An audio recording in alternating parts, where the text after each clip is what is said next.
누가복음 9장 28절에서 36절까지 말씀입니다.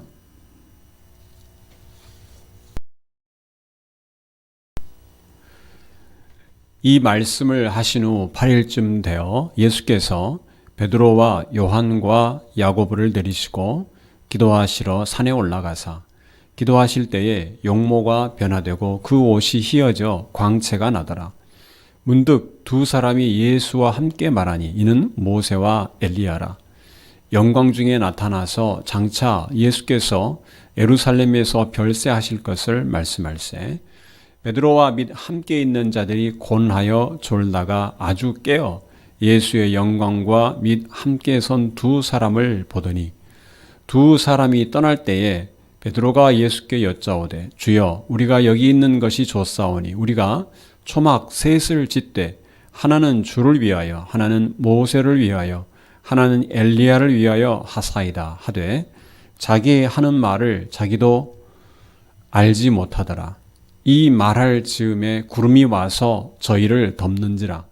구름 속으로 들어갈 때에 저희가 무서워하더니 구름 속에서 소리가 나서 가로되 이는 나의 아들 곧 택함을 받은 자니 너희는 저의 말을 들으라 하고 소리가 그침에 오직 예수만 보이시더라.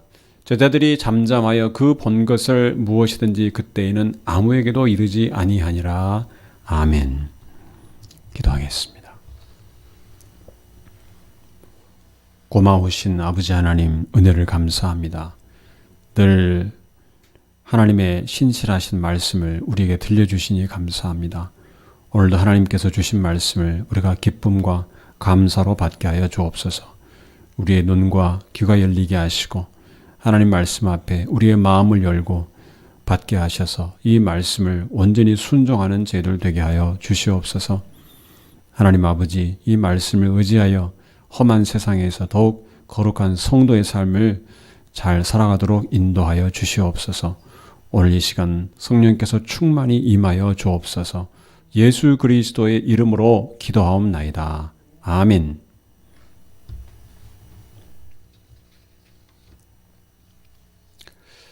네, 오늘 우리가 읽은 본문에는 예수님께서 그 모습이 놀랍게 변화된 사건에 대한 말씀이 기록되어 있습니다. 그런데 이 사건은 복음서에서 특별한 위치를 차지하고 있습니다. 예수님은 사람의 몸을 입고 이 땅에 오셨습니다. 그런데 그 예수님께서 성자 하나님으로서의 영광을 보여주신 사건이기 때문입니다. 그런데 이 사건을 우리가 세 가지로 나누어 볼 수 있습니다. 첫째, 예수님께서 변화된 모습을 보여주신 것입니다. 예수님은 베드로와 요한과 야고보를 데리시고 기도하시러 산에 올라가셨다고 했습니다. 예수님께서 기도하시는 시간은 우리 성부 하나님 아버지와 함께 하시는 그리고 교제하시고 만나시는 시간입니다. 기도하실 때 예수님께서 변화되셨습니다. 그런데 그때 함께 갔던 제자들 베드로를 비롯한 야고보와 요한은 피곤했는지 졸고 있었다고 했습니다. 예수님께서 변화되실 때 그 옷이 휘어져 광채가 났다고 했습니다. 흰 광채, 눈부신 광채가 났다는 말일 것입니다. 마태복음 17장에 의하면 그 얼굴이 해같이 빛났다고도 했습니다. 그러니까 예수님의 얼굴 그리고 예수님 입으신 옷 모든 것을 포함해서 휘어져 빛이 크게 났다 하는 말씀입니다. 이것은 예수님의 몸은 사람의 몸을 입으셨지만 성자 하나님으로서 그 영광을 보여주신 것입니다. 다시 말하면 사람으로서 뛰어나고 모든 사람 앞에 능력이 많고 이런 모습이 아니라 하나님으로서의 모습을 보여주신 것입니다. 그래서 이 변화된 모습은 짧은 순간이지만 베드로와 요한, 야고보는 예수님의 변화된 모습을 처음 보았던 것입니다. 그래서 나중에 이 베드로와 요한과 야고보가 교회의 지도자로서 사역을 할 때 이 광경이 늘 그들의 마음에 남아 있었을 것입니다. 대표적으로 사도 요한은 요한계시록을 쓸 때 그가 환상 중에 본 모습이 바로 예수님인 것을 알아보았습니다. 왜냐하면 이미 변화산에서 예수님의 그 영광스러운 모습을 보았기 때문에 그렇습니다. 그리고 베드로도 마찬가지로 나중에 성도들에게, 고난당한 성도들에게 편지할 때 그가 친히 예수님의 영광을 목격하였다고 이때의 사건을 증언하고 있습니다. 이 본문에 앞서 예수님은 제자들에게 자기를 부인하고 자기 십자가를 지고 따라오라고 말씀하셨습니다. 이 말씀은 그 말씀을 들은 제자들뿐만 아니라 지금 듣는 우리에게도 요구되는 삶입니다. 지금은 교회 건물 위에 십자가를 높이 세우고 또 큰 십자가를 세우고 또 십자가에 큰 아름다운 금으로 낸 장식도 하면서 이렇게 십자가를 자랑스럽게 여기는 일들이 있습니다. 그런데 당시 유대인들은 십자가는 저주의 상징입니다. 신명기 21장 23절에 보면 나무에 달린 자는 하나님께 저주를 받았음이니라 하고 했습니다. 율법에 의하면 나무에 달린 자는 하나님께 저주받은 자입니다. 또한 십자가에 달려 죽임을 당하는 것은 로마 제국 치하에서는 가장 고통스러운 형벌이었습니다. 그런데 그것을 아는 제자들에게 자기 십자가를 지라고 하는 것은 고통스러운 죽음의 길을 따라오라는 것입니다. 아직 예수님께서 죽음을 이기시고 부활하시기 전이기 때문에 제자들은 부활하신 예수님의 영광을 알지 못합니다. 그래서 아무리 예수님을 따라가는 길이라 해도 그 길을 가는 것이 마치 도살장에 끌려가는 양처럼 가야 된다는 그러한 생각이 들 수 있는 그러한 십자가의 길인 것입니다. 예수님의 이러한 말씀을 듣고 어쩌면 침울한 상태에 있을 제자들에게 오늘 예수님께서 변화된 모습은 정말 눈이 번쩍 뜨이는 영광스러운 모습을 보여주신 것입니다. 그들에게 큰 위로가 되었고 정말 황홀할 지경이었을 것입니다. 내가 아는 예수님 맞나 할 정도로 그런 놀라운 모습이었습니다. 예수님께서 진실로 하나님의 아들이신 것을 절대 부인할 수 없는 확실한 증거를 보여주신 것입니다. 또 오늘 사건을 두 번째로 생각할 수 있는 것은 예수님께서 모세와 엘리야와 함께 대화하시는 모습입니다. 오늘 본문 30절, 31절 말씀 보면 문득 두 사람이 예수와 함께 말하니 이는 모세와 엘리야라. 영광 중에 나타나서 장차 예수께서 예루살렘에서 별세하실 것을 말씀할세. 모세와 엘리야는 우리가 알다시피 구약을 대표합니다. 구약을 가리켜서 우리가 율법과 선지자의 글이라 이렇게 말하는 것을 자주 볼 수 있습니다. 그런데 모세는 율법을 대표하고 엘리야는 선지자의 글을, 선지자를 대표합니다. 이 모세와 엘리야가 예수님과 함께 있다는 것은 모든 구약 성경이 신약성경에 나오지 않을 때이니까 그야말로 모든 성경이 곧 예수님을 증거하는 것을 상징하고 있는 것입니다. 모세와 엘리야의 사역이 곧 예수님의 사역을 준비하기 위한 것이었습니다. 모두 예수님을 위한 것이었다는 것을 알 수 있는 것입니다. 그리고 예수님께서도 친히 성경이 예수님 자신에 대하여 증거하고 있다고 말씀하셨습니다. 요한복음 5장 39절 말씀을 보면 너희가 성경에서 영생을 얻는 줄 생각하고 성경을 상고하거니와 이 성경이 곧 내게 대하여 증거하는 것이로다. 여기서 성경, 구약 성경이죠. 모세와 엘리야를 대표할 수 있는 율법과 선지자의 글입니다. 그러니까 이 요한복음 5장 39절의 말씀을 뒷받침하는 장면이 곧 오늘 읽은 본문에서 예수님께서 모세와 엘리야와 함께 대화하시는 모습입니다. 그런데 누가는 다른 복음서와 달리 그 대화의 중심 내용이 무엇인가를 밝히고 있습니다. 무엇에 대한 이야기였는가? 그것은 예수님께서 죽으실 사건에 대한 것이었습니다. 예수님이 예루살렘에서 별세하실 것에 대해서 말씀한 것입니다. 그러니까 가장 영광스러운 모습을 보여주시는 그 순간에 예수님은 모세와 엘리야와 그 예수님의 죽으심에 대해서 서로 대화를 나누었다는 것입니다. 가장 영광스러운 모습을 보여주는 순간에 영광스러운 성자 하나님으로서 하나님의 가장 중요한 뜻, 우리를 위한 구원 사역을 말씀하신 것입니다. 그러니까 십자가는 실패가 아니라는 것입니다. 누가 실패를, 패배할 것을 의논하는 사람이 있습니까? 그렇지 않습니다. 십자가는 승리인 것입니다. 예수님께서 모세와 엘리야와 함께 말씀하셨다는 것은 모세와 엘리야로 대표되는 구약 성경도 결국에는 예수 그리스도의 십자가의 죽으심과 그 사역이 가장 중심 내용인 것을 증거하고 있는 것입니다. 변화산 사건의 세 번째로 우리가 주목할 것은 하나님의 임재 속에서 들리는 하나님의 음성입니다. 오늘 본문 34절, 35절 말씀을 보면 이 말할 즈음에 구름이 와서 저희를 덮는지라 구름 속으로 들어갈 때에 저희가 무서워하더니 구름 속에서 소리가 나서 가로되 이는 나의 아들 곧 택함을 받은 자니 너희는 저의 말을 들으라. 하고.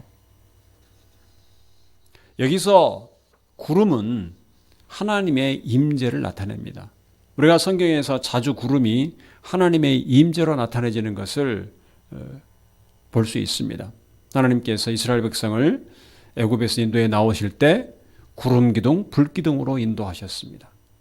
또 이스라엘 백성이 하나님부터 율법을 받을 때 하나님께서 시내산에 임재하셨습니다. 그때 산 위에 빽빽한 구름이 둘렀습니다. 오늘 본문에서도 구름이 그 자리에 모인 사람 모두를 덮었습니다. 제자들은 예수님의 변화된 모습과 모세와 엘리야의 그 대화하시는 것도 보았는데 구름까지 덮자 그들은 무서워합니다. 다시 말하면 지금 그들이 목격하고 있는 것은 말로 설명할 수 없는 찬란하고 영광스러운 모습입니다. 그때의 구름은 비를 몰고 오는 구름이 아니라 하나님의 거룩한 임재에 동반되는 구름이라는 것을 그들은 느낀 것입니다. 그래서 무서워한 것입니다. 그 구름 속에서 하나님의 음성이 들립니다. 이는 나의 아들, 곧 택함을 받은 자니 너희는 저의 말을 들으라. 예수님이 가리켜서 나의 아들이라고 할 수 있는 분이 누가 있겠습니까? 성부 하나님밖에 없습니다. 하나님께서 친히 제자들의 귀에 듣도록 음성을 들려주신 것입니다. 우리가 알다시피 하나님은, 성부 하나님은 영이신 분입니다. 우리가 볼 수 있는 육체가 없으신 분입니다. 그러나 하나님은 온 자연 만물과 인간을 만드신 분이고 우리의 귀를 만드신 분입니다. 귀의 원리를 만드신 분입니다. 능히 이 공기의 진동을 통해서 우리의 귀에 들리도록 말씀하실 수 있는 분인 것입니다. 하나님이 육체에 입이 없더라도 우리의 귀를 움직여서 듣게 하실 수 있는 분이라는 것입니다. 이때의 경험을 베드로는 이렇게 말하고 있습니다.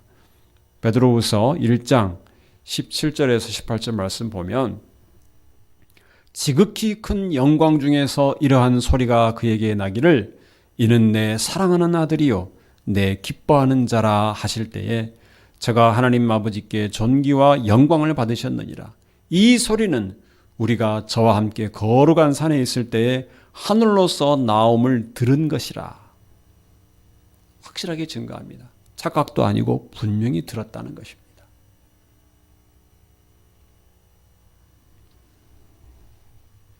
편지를 받는 성도들에게 베드로는 분명히 자신의 경험을 증거로 제시하고 있습니다. 고난 중에 있는 성도들에게 예수님의 영광을 직접 증거하면서 하늘에서 나는 그 소리를 들었던 것을 증거하면서 성도들이 더욱 믿음으로 굳게 진리 가운데 서기를 권하고 위로하는 것입니다.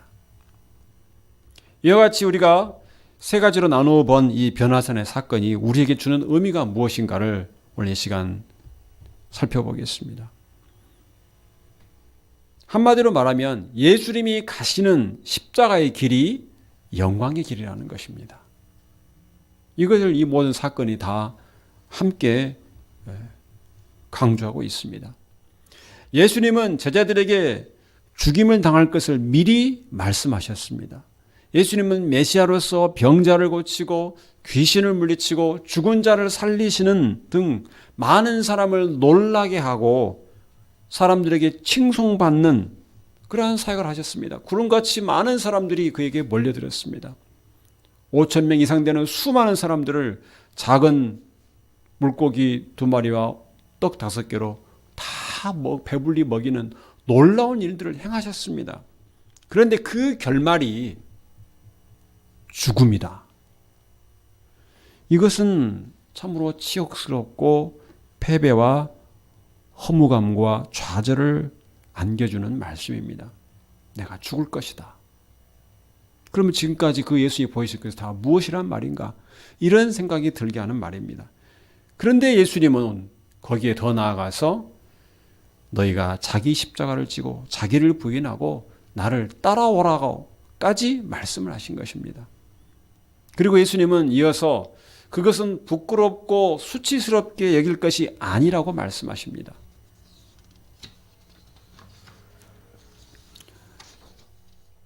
지난 시간에 읽었던 본문 말씀 중에 26절에 누구든지 나와 내 말을 부끄러워하면 인자도 자기와 아버지와 거룩한 천사들의 영광으로 올 때에 그 사람을 부끄러워하리라. 부끄러워하면 안 된다는 것입니다. 십자가의 길을 부끄러워하면 안 된다는 것입니다. 예수님께서 천사들과 함께 이 영광으로 오실 때에 만약 부끄러워하는 그 사람을 예수님도 부끄러워할 것이다. 다시 말하면 예수님의 십자가의 길을 자랑스러워하면서 따라가는 자를 예수님께서는 자랑스러워 하실 것이다. 그 말씀입니다. 십자가의 죽으심이 좌절과 허무와 패배가 아니라 영광이라는 것을 말씀하고 있는 것입니다. 그리고 오늘 본문의 사건이 예수님께서 그 영광을 미리 조금이나마 보여주신 것입니다. 나를 따라오면 이러한 영광에 참여하게 된다는 것을 잠깐 보여주신 것입니다. 앞으로 죽으실 예수님께서 장차 영광을 얻을 것을 또한 분명하게 증거하고 있습니다. 예수님이 어떤 분인가? 수많은 천사들과 함께 영광으로 오실 분이라는 것을 오늘 이 사건을 통해서 보여주고 계신 것입니다. 그래서 영광 중에 계신 예수님께서 모세와 엘리야와 함께 나눈 그 말씀의 내용도 예수님의 죽으심에 관한 것입니다. 영광의 길이기 때문에. 다시 말하면 십자가의 길은 패배의 길이 아니고 승리의 길입니다. 수치의 길이 아니고 영광의 길이라는 것입니다. 예수님의 죽으심은 우리 하나님을 영화롭게 하는 일입니다. 하나님께서 우리에게 주시는 그 사랑과 은혜의 선물로서의 구원을 이루어 가시는 일인 것입니다. 그런데 이것이 우리에게도 의미를 가집니다. 예수님의 십자가의 죽으심이 영광의 길이라는 것은 우리에게도 마찬가지 의미를 가지는 것입니다.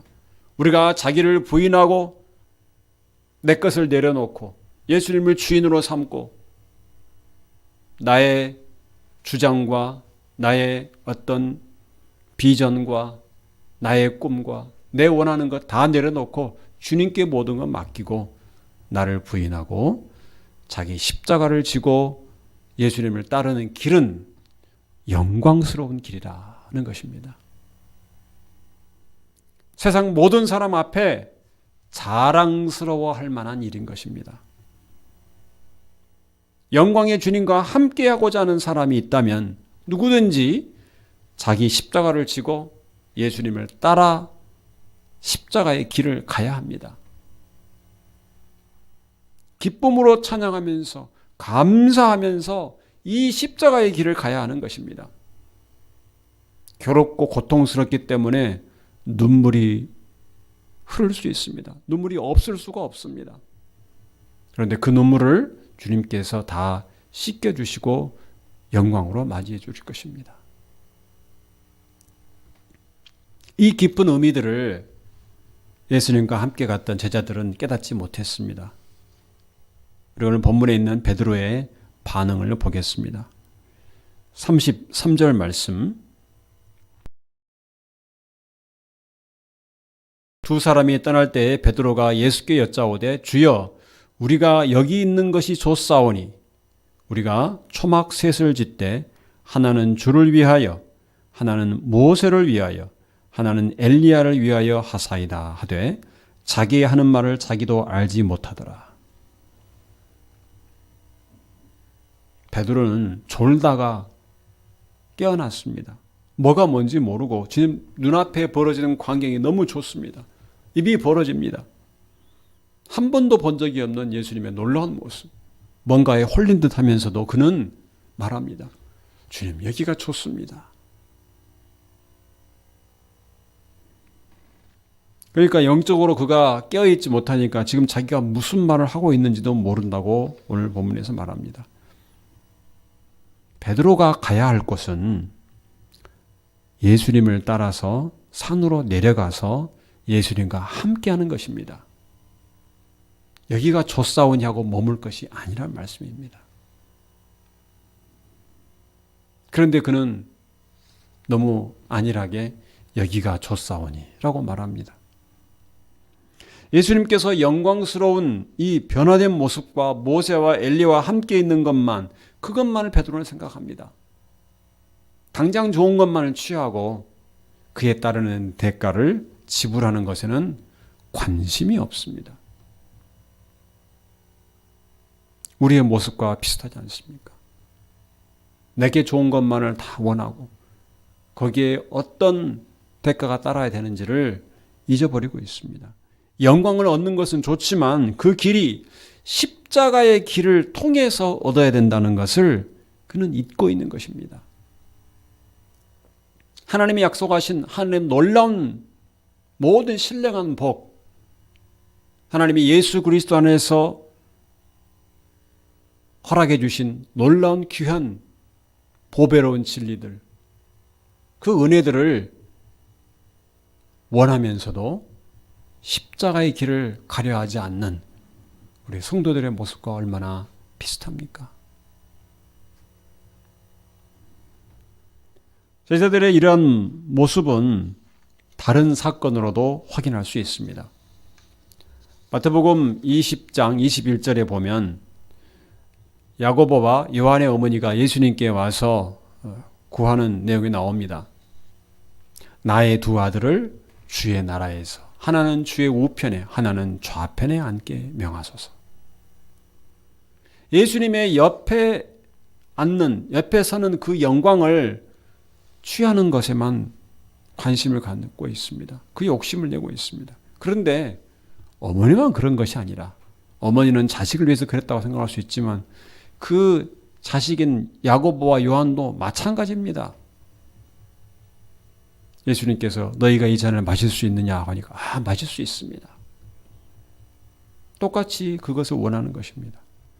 그리고 다른 제자들도 마찬가지로 그 두 사람에 대해서 분이 여겼다고 했습니다. 같은 욕심을 가지고 있는 것입니다. 서로도 영광을 취하겠다는 것입니다. 이때 예수님께서 그들에게 말씀해 주십니다.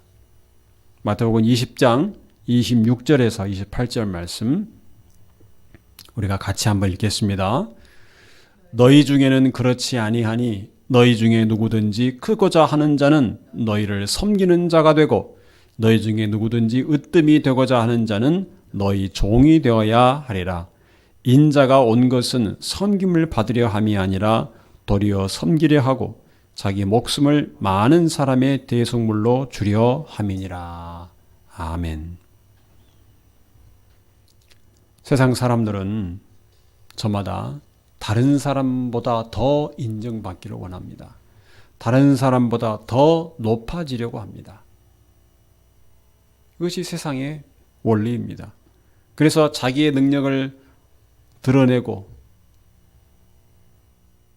더 과장을 해서라도 적극적으로 알리고 대신에 다른 사람이 가지고 있는 것은 쟁취하고 빼앗으려고 합니다.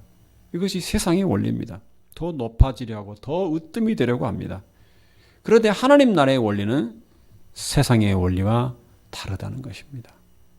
으뜸이 되고 높아지려는 마음으로는 영광을 취할 수가 없습니다.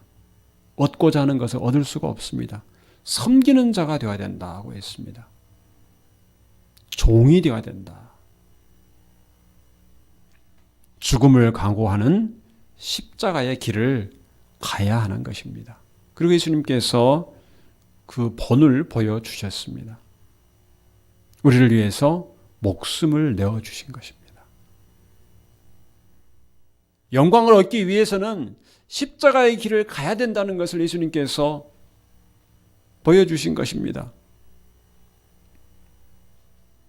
제자들이 서로 높아지려고 서로 다투는 것은 그들의 영적인 무지함과 어리석음을 드러내는 것입니다.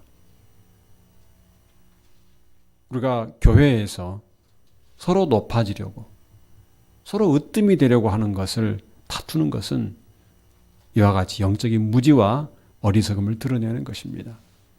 주님이 명하신 십자가의 길을 가려고 하지 않는 것입니다. 주님을 실망시키는 것입니다. 제자들이 진정으로 예수님을 따라서 십자가의 길을 가려는 자세가 없었기 때문에 예수님이 그 길을 가실 때, 예수님이 잡혀가실 때 다 도망갔습니다. 다 도망갔습니다. 베드로는 예수님을 모른다고 3번이나 부인했습니다. 예수님이 십자가의 길을 가실 때 그들은 따라가지 않은 것입니다. 여기가 좋사오니 이렇게 말하면서 영적인 안일함을 드러냈던 베드로, 그래서 예수님을 3번이나 부인한 것입니다. 성도 여러분, 여러분은 베드로처럼 여기가 좋사오니 이렇게 하면서 현실에 안주하는 삶을 살아서는 안 될 것입니다. 예수님을 따라서 십자가의 길을 갈 수 있기를 바랍니다. 그 길만이 예수님과 함께 영광을 얻는 길이 될 것입니다. 특히 우리처럼 종교 자유가 확실하게 보장이 되어 있고 핍박이 없는 이런 상황에 있는 성도들은 베드로와 같은 이런 영적인 무감각, 안일함, 이런 어리석음을 경계해야 할 것입니다.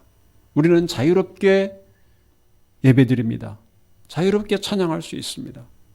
자유롭게 기도하고 언제든지 원하면 하나님의 말씀을 들을 수 있습니다. 방송을 통해서, 인터넷을 통해서, 책을 통해서 한 사람이 몇 개씩 성경책도 가지고 있습니다. 얼마든지 우리가 원하면 편리한 환경에서 하나님 말씀을 들을 수 있습니다. 그런데 정말 우리 주님이 원하시는 십자가의 길을 가고 있는가 하면 그렇지 못할 때가 참으로 많습니다. 화려하고 편리한 교회 건물에서 마음껏 모임을 가지면서도 현재의 상황에 만족하면서 여기가 좋사오니 이렇게 말하는 어리석음의 소리는 벗어나야 할 것입니다. 그렇다면 우리는 어떻게 됩니까? 끊임없이 불편한 길, 주님을 따라서 이 자기를 부인하고 십자가를 지는 이 길을 가려고 해야 하는 것입니다. 그 길이 영광의 길이기 때문에 그렇습니다. 그 길만이 영광을 얻을 수 있는 길입니다. 예수님의 십자가를 부끄러워하지 아니하고 자랑하는 자, 그 자랑하는 자는 십자가의 길을 기쁨으로 걸어갈 수 있을 것입니다. 그래서 성도의 삶에 고난이 있는 것은 숨기거나 부끄러워해야 될 것이 아닙니다. 내가 신앙생활 중에 어려움이 있다는 것을 사람들에게 항상 감춰야 되는 것은 아닙니다. 내가 주님과 함께 신앙생활을 하다가 이러이러 어려움이 있다는 것이 오히려 다른 사람들과 나누는 간증이 되어야 될 것입니다. 꼭 그 문제가 고난이 해결되었을 때만 아니라 진행 중일 때에도 우리는 그것을 부끄러워할 필요가 없습니다. 만약 부끄러워할 것이 있다면 우리의 죄는 부끄러워해야 됩니다. 그러나 그렇지 않고 우리가 예수님 때문에 당하는 어려움과 억울함과 고난과 괴로움들을 우리가 예수님과 함께하고 있다는 것을 알고 오히려 자랑스러워야 됩니다. 주님과 함께하는 영광을 누리고 있는 것입니다. 그래서 우리가 늘 기도하는 이 세계 곳곳에 있는 고난과 핍박을 당하는 성도들, 오히려 그들을 우리는 부러워해야 됩니다. 그들은 지금 십자가의 길을 가고 있기 때문에 그렇습니다.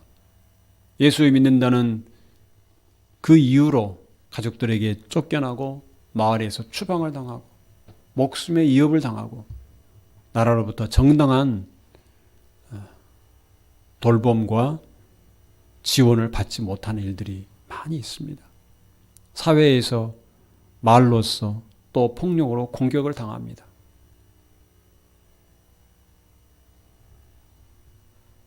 그러나 그들은 십자가의 길을 가고 있는 것입니다.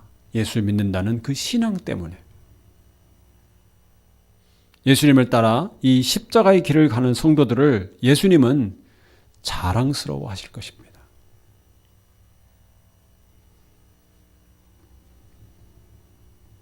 예수님에 대하여서 오늘 본문에서 하나님께서 친히 이는 나의 아들이라 이렇게 증거하셨습니다.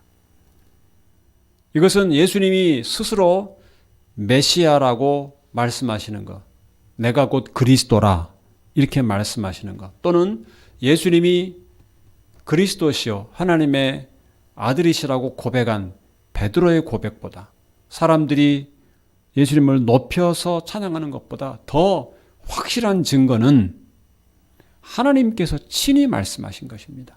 이는 나의 아들이라. 나의 사랑하는 아들이라. 하나님의 임재 가운데 주신 이 말씀은 이스라엘 백성 앞에 나타난 임재, 또 예루살렘 성전을 건축하고 복원했을 때 그곳에 나타난 하나님의 거룩한 임재, 이 임재의 증거와 같은 것입니다. 하나님께서 임재 가운데서 제자들에게 예수님의 말씀을 들으라고 하셨습니다. 하나님께서 말씀하셨으니 우리가 그 말씀을 따라야 할 것입니다. 즉 예수님의 말씀을 순종해야 하는 것입니다. 자기를 부인하고 날마다 자기 십자가를 지고 주님을 따르라는 말씀, 이 말씀에 우리가 순종해야 되는 것입니다. 하나님께서 저의 말을 들으라고 하셨습니다. 오늘 우리에게도 말씀하십니다. 주님을 따르라는 우리 주님의 말씀에 우리도 순종해야 할 것입니다. 예수님은 하나님의 사랑하시는 아들이시고 우리를 위해서 목숨을 다해 사랑하시는 주님이십니다. 그분을 따라가는 것이 곧 우리에게 영광의 길입니다. 예수님과 동행하는 이 십자가의 길입니다. 여러분 모두가 오늘 말씀해 주신 것처럼 기쁨으로 이 십자가의 길을 가면서 영광의 주님과 함께하는 성도들이 다 되시기를 주님의 이름으로 축원합니다. 기도하겠습니다. 은혜와 사랑이 풍성하신 하나님 아버지 감사합니다. 우리를 허물과 죄로 죽었던 상태에서 건지시고 살려주심을 감사합니다. 예수 그리스도를 통해서 우리를 하나님의 백성과 하나님의 자녀로 삼아주시고 또한 무엇보다 예수님의 뒤를 따라 영광의 길을 가도록 인도해 주신 것을 감사합니다. 오늘 예수님이 우리에게 말씀하신 자기를 부인하고 자기 십자가를 지고 따라가는 길이 곧 영광의 길인 것을 말씀해 주신 것 우리가 마음에 꼭 새기게 하여 주시고 우리 삶 속에서 주님을 따르는 이 삶을 부끄러워하지 않게 하여 주옵소서. 주님 때문에 당하는 고난과 핍박을 자랑스러운 죄를 되게 하여 주옵소서. 주님의 손과 발에 있는 못자국과 허리에 있는 창자국이 우리에게도 삶의 고난으로서 십자가의 흔적으로 남아있게 하여 주옵소서. 우리가 삶 속에 당하는 괴로움과 고통 때문에 흘리는 그 눈물이 우리 주님과 함께하는 삶의 증거가 되게 하여 주옵소서. 하나님 아버지, 우리 삶 속에서 주님과 함께하는 삶으로서 우리 주님을 드러내고 주님과 함께하는 영광스러운 성도의 삶을 살아가게 하여 주옵소서. 예수 그리스도의 이름으로 기도하옵나이다. 아멘.